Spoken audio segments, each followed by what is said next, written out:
Coming up on show 9:30, VW increases their EV spending to $86 billion. What are they spending it on? I'll tell you next. Plus on the podcast today, the FIA opening a tender for hybrid rally cars. Nissan Qashqai is going to be electric in Europe, but not electric, if that makes sense. And how the UK could ban the sale of new petrol and diesel cars from 2030. Well, stick around, I'll give you those details and a lot more as well. Plus, I've been away for a couple of days. I'll tell you where at the end of the podcast. For those that care, nobody cares, but for those that cares, a small medical emergency put me in hospital on Friday. So I'll tell you where I've been and why there wasn't a podcast last Friday. Well, good morning, good afternoon, or good evening, wherever you are in the world. Welcome to EV News Daily. My name is Martin Lee. I go through every single EV story and I whittle them down to this little podcast to save you time. Headline story today, Volkswagen Group is boosting spending on their technologies for EVs and increasing production of EVs in their home market of Germany. Investments in pure battery electric powered cars and autonomous driving and other technologies will rise to 73 billion euros. That's $86 billion. That's half the company's 150 billion euro budget through to 2025, VW said in a statement. According to Automotive News Europe, who says that is up from 60 billion euros just 1 year ago. So having reassessed and looked again at the plan, adding 13 billion euros in a year, or 40% of investments planned at the time. Well, the investment is part of VW Group's new 5-year planning cycle. That planning cycle had to be approved by the supervisory board, and it was last Friday. So the investment now envisages producing around 26 million full electric cars around the world, so Europe, China, US, by 2030. They got 9 years to do this. So it's not a straight curve, obviously, more of an exponential curve as they build more factories and learn how to build EVs better and quicker. 26 million full electric cars by the year 2030. Under the plan presented on Friday, VW is doubling their planned spending on digitization to 27 billion euros. And what that's all about is software. They want to develop their own seamless, software-based vehicle operating system. As I've flippantly been saying for a long time on this podcast, EVs are computers on wheels. Of course, you've got to get motor technology right, an inverter and power electronics. So you've got to get all that, obviously, you've got to get all that right. But compared to combustion, software plays a much bigger role in electric vehicles than it does with combustion. So much so that many combustion car makers and OEMs buy their software in from those tier one suppliers, those companies out there that do an okay job. Okay, I'm being generous. Software in cars sucks. My Renault Zoe is only 12 months old.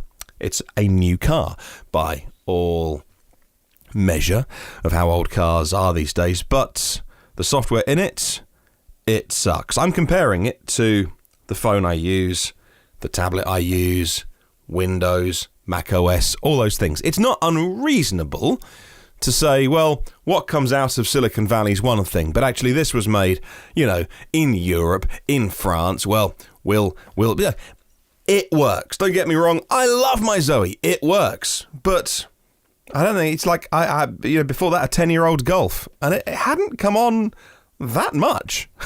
The 10-year-old Golf software was okay. Had a radio, had DAB, had the stuff I needed. In 10 years, car software hadn't changed as much as other technology. And so they're kind of, VW are playing catch up, but I like where they're going.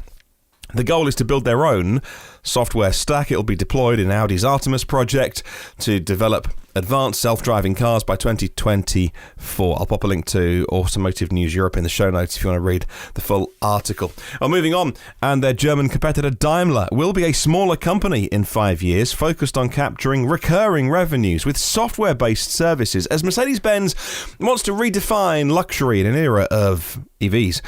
That's not my words, that is Chief Executive Ola Kalenius. According to Autoblog, jobs will disappear because it takes less time to build an electric car than a conventional gas or diesel version. And that's because an EV and a battery and a motor, well, all in, maybe 200 components compared with Well, a combustion engine alone, 1,400 parts, add a transmission. According to analysts at ING, the shift away from fossil fuel requires car makers to double down on efficiency to free up resources to build EVs, Kalenius said. Well, Daimler wants to offer customers new digital services to make money with new recurring sources of revenue, things like advanced driver assistance systems and infotainment services. It unveils a new vehicle car operating system in 2024. That's 3 years away, Daimler. My goodness me. But they've got a plan, and the plan is to be smaller. I'm sure that is going down wonderfully with the labour laws in Germany, the very, very strong unions they have there. Well, I love my racing. Oh, by the way, congratulations to Lewis Hamilton. 7 world titles now in a Mercedes Formula One car that has EQ power written on the side. Of course, Mercedes-Benz EQ is their electric brand. Nobody really believes it's electric in Formula One. But there's some very, very clever. I mean, look, an aside now, Formula One combustion engines are 50% efficient. They are the most efficient combustion engines in the world. But electricity will, of course, play more of a part in all forms of motorsport. And for rally cars, WRC, Rally 1 is going to be the name. It's going to be a hybrid system. It's going to be on from 2022, I believe. The plug-in system is a 4 kilowatt-hour battery in the rally cars, an 8 kilowatt charging unit, which will charge the batteries up in 20 minutes. Ideal for rallying because they do short stages, and then they stop between stages, and you can do a 15-minute top-up. And the FIA notes that it will afford a brand an opportunity to display their offerings, and so a good opportunity for people to get their brands out there. According to Professional Motorsport World website, the charging facilities in the team's garages for lighting, heating, catering and welding and things like that. The last rally stage I attended was, a year ago when I went to the Wales Rally GB. That was a year ago, as a guest of M Sport. And I love my motorsport. And, I'll admit it. When those rally cars, I was lucky enough to stand in the garages. When those cars fire up, you feel it. It's visceral. But we can't burn stuff forever. But I do love my motorsport. And I'm glad that electricity is making its way into these kind of sports that suit charging, like drive for 20 minutes, blat through the forest, and charge up a bit more. Right, let's talk about Nissan. Is this an EV or is this not an EV? Nissan is providing the first preview of its next-gen Qashqai, very popular small SUV, which is scheduled for launch next year. The compact SUV will be the first Nissan in Europe to have e-power, but a plug-in hybrid is not planned, says Electrification. E-power is what you call serial or series hybrid. Parallel is what typical hybrids are. So the engine works, the battery works, you combine the power, they work in parallel. Series is all in a row. So it means there is at the beginning of the chain an engine. Well, you put some dinosaurs into it. The engine works as a generator. That charges a small battery. That then powers an electric motor, which drives the car. The combustion engine is not mechanically connected in any way to the wheels. That is what we call series hybrid or serial hybrid, and it's very popular in Japan, does very well. It's quite efficient, but of course there's no way of getting clean green electricity into these cars, so should we even call them EVs? Well, Nissan do, and by some definition they are an EV because an electric motor drives the wheels. The VP of product planning at Nissan here in Europe is Pons Pandikatira, said, in Japan, and I quote, in Japan, these typically don't go above 50 to 65 miles an hour, but in Europe, you do 80 to 85 miles an hour on a regular basis. At those speeds, you end up depleting the battery very quickly, so the range extender has to work really hard to keep the energy going, and then it goes out of its range of efficiency, end quote. Well, it's not clear yet how the Japanese company has solved the problem. We do know, no plug-in version of the Qashqai, but an e-power version of the Qashqai could be built here in the UK, in Sunderland, actually, with the big Nissan plant. Is it even an EV? Well, by my definition, no. Just because a motor drives the wheels doesn't make it an electric vehicle. The government, one of our government departments, don't know which one, government for the department, our Department for Trade and something, put a tweet out a couple of weeks ago congratulating Nissan on their new electric vehicle using e-power technology. So there you go. So the government, our government, seem to think it's an EV. Of course, it's not, because it's got no plug. What do you think? Always leave comments about any of these stories in the show note, in the comment section of YouTube, and you can email me hello@evnewsdaily.com. Hyundai, next in the news, their upcoming electric Genesis, their posh bit, the EG80, will be getting a wireless charging option. Hyundai's Genesis is working on its first full electric car, the EG80, based on their new platform, 800-volt charging system, the eGimp platform. According to latest news, it'll also have wireless charging, not for your mobile phone, but literally it will charge itself wirelessly.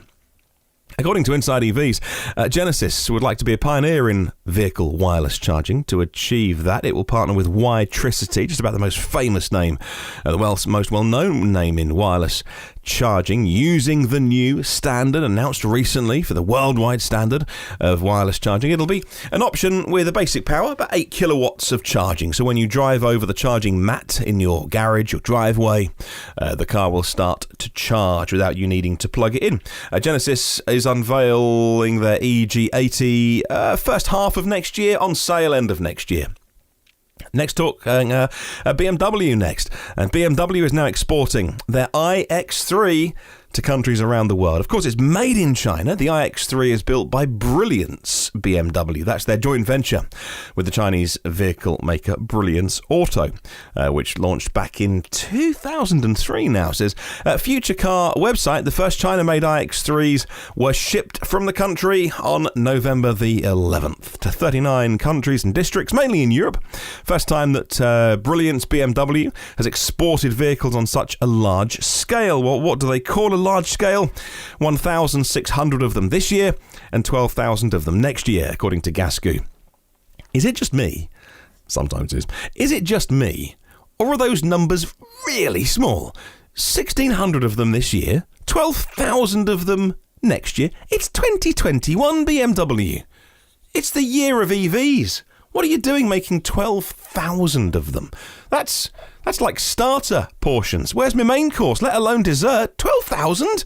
Anyway, hopefully that'll go up as people drive the iX3 and enjoy it using the 5th generation eDrive technology, using much better battery pack technology and energy density in those cells than the previous generation of technology from BMW. 0 to 60, 6.8 seconds in the iX3. Look, if you like your BMWs, if you like your X3s, you're like the iX3. I just hope there's more than 12,000 of them exported to Europe. Not going to the US. Many people speculating why. I don't know. The range isn't great. I forget the range on that, but I'm not sure it's good enough for US markets. Well, you drive a little bit further. Okay, the UK is expected to ban the sale of new petrol and diesel cars from 2030. Boris Johnson, our isolating Prime Minister, yes, he met somebody on Thursday with COVID, and so even though he's had it and spent 3 days in intensive care, he is now quarantining for the next 2 weeks. Well, he is understood to be planning the ban of combustion cars, including plug-in hybrids, within a decade. Reports that the ban will be brought forward by 5 years, says the Guardian newspaper, expected to hear this announcement amid a raft of environmental policies sometime this week, according to a report in the Financial Times that attributes their sources to industry and Whitehall sources. Now, let me explain to you, if you didn't know, how my experience after spending 20 plus years in the media industry of when it says Whitehall sources, how governments tend to work is they will seed and place stories with friendly journalists or contacts, and then they will judge public reaction. And if they publish a story and the public outcries, "You can't do this." Well, hey, we didn't announce anything. I don't know where this newspaper made it up. We didn't say anything. So that tends to be the way the political machine works. Over the last couple of days since this report came out, I think the response has been pretty good to it. So we'll see if it happens at all. This story, by the way, has floated around for the last 6 months, and so we'll see. I mean, it's not the first time that the government have been about to announce this and then it got delayed and pushed back and COVID was blamed. Anyway, moving on. Here in Europe, Tesla announced their first European Gigafactory a year ago, on November the 12th, so a few days ago now. I missed this anniversary, picked up by Teslarati, who said that 1 year ago today, Elon Musk announced that Tesla will be opening a facility in Germany. He accepted an award on stage alongside Volkswagen's CEO, the bromance that is Herbert Diess, and told everyone that they will be building cars in Germany. And then what's happened since? Well, November the 12th they made the announcement. December they got permits. January they did ground clearing. April, groundbreaking was imminent and land preparation was nearing completion. May, of course, peak of COVID in Germany. Here in Europe, May, the foundational work continued and got approval.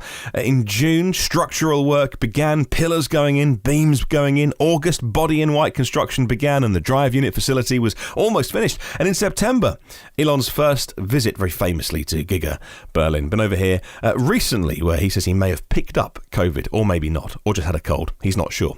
But it's cracking on. China was a year to the day from groundbreaking in January to customer cars being delivered a year to the day. Not sure Berlin will do that. Why is it a race? Well, it's interesting, but if it takes a year and 3 months, that's still incredible. I'm expecting June, July. From everything that I sort of filter through. Some people saying sooner, but I still think June, maybe. And Elon Musk said on the recent earnings call, 2022 for what he calls volume production, whatever that number is. I don't know. He wasn't specific, but I think customer cars probably June, July would be a good guess for Berlin. Of course, the first cars will be Model Ys with their brand new 4680 cells shipped over from California. All right, two more stories. A few months ago, Ford's CEO, the former CEO of Ford, Jim Hackett, said there was no advantage to Ford building their own batteries for EVs. No, they'll buy them in. Don't need to build your own batteries. Waste of money. There's a new CEO at Ford. He's called Jim Farley, and he has done a complete 180. He says Ford will make their own EV batteries to create more jobs. According to Jalopnik, Farley spoke to the Reuters Automotive Summit teleconference, and he commented on the growth of the EV market and the very viable concerns that come along with it. Creating an in-house battery will be difficult, he says, and it wouldn't really make sense for Ford if there are viable, well-made battery cells out there that require little effort to install in the car. And from a business perspective, well, he's not wrong. If you're looking specifically at how to cut down manpower and make more money, you can outsource your battery cell making. Tesla have been outsourcing their cell making ever since they were a company.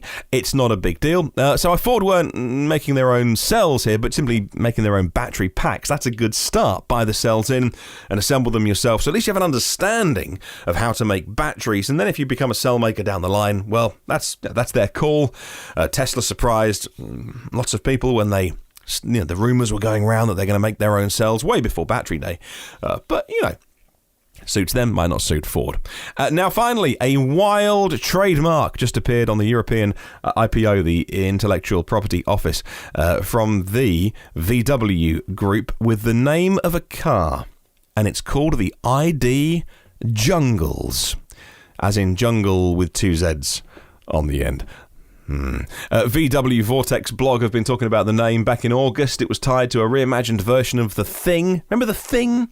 Or the Type 181 or the Kubelwagen. Volkswagen has said they want to use their history to sell EVs. Still claiming they won't make an electric Beetle, by the way, for fear of repetition. But we'll see. So we'll see what car they unveil as the ID Jungles. We'll see. And that's your show for today. So where was I on Friday and over the weekend? I've been silent on Twitter. Thank you very much to everyone for their patience and the podcast coming out a little bit later than usual. A rare day being skipped. So Friday morning, if you're interested, not that anybody is. Friday morning, I got my son out of bed, out of his cot. And through no faults of his own, a total accident, I wasn't wearing my glasses, which would have prevented this. He managed to mash his finger into my right eyeball. It's amazing how babies' arms can flail around. Didn't mean it, obviously, but he did. He mashed it in there pretty good. So much so that it needed some treatment. Now, look, I just have to say, like our NHS, there is no better care in the world. So, 10 a.m. I called the not 999, obviously it wasn't an ambulance, but 111, which is non-emergency health service, and said, what do I do? It really hurts and I can't see anything out of that eye. Well, I've got double vision. I've got 2 of everything. And they ran through a whole checklist of questions over the phone and said, okay, well, we don't like the fact that your vision, that you can't see out of your right eye, and there's obviously extreme pain. So get to your local hospital in Poole. So I did. I was there within 15 minutes. I was moved straight to the emergency department. I waited 5 minutes.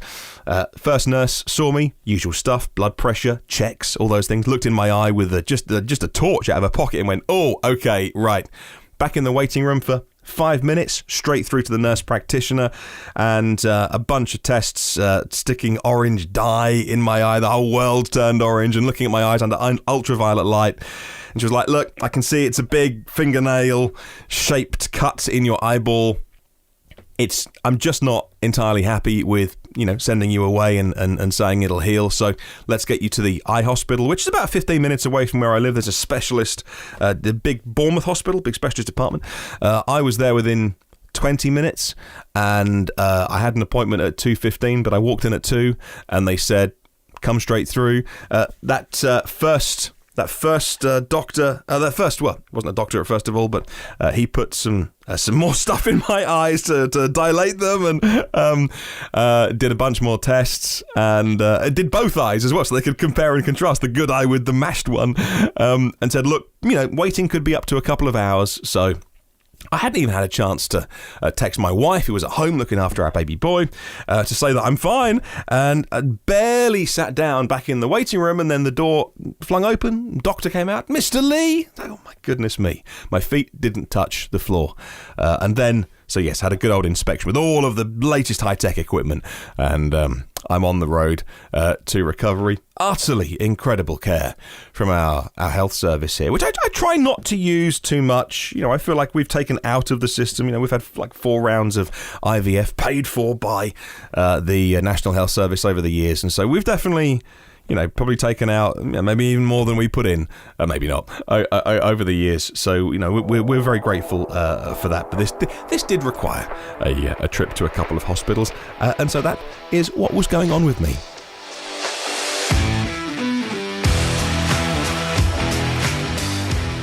And thank you very much to our premium partners of the podcast.